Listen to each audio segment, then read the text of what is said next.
Un samurái, acostumado a impoñerse no campo de batalla, pediulle con voz autoritaria ao monxe: «Ensíname sobre o ceo e o inferno».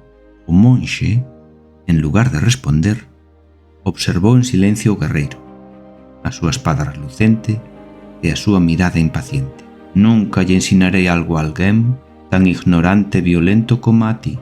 Cheiras mal.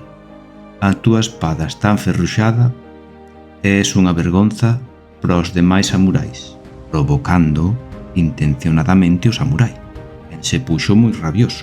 O xove samurái, cegado pola ira, desenfundou a espada, púxolla nun intre no pescozo ao monxe e iracundo xa estaba preparado para desatar a súa vinganza. O monxe, cunha calma absoluta, dixo: «Iso é o inferno».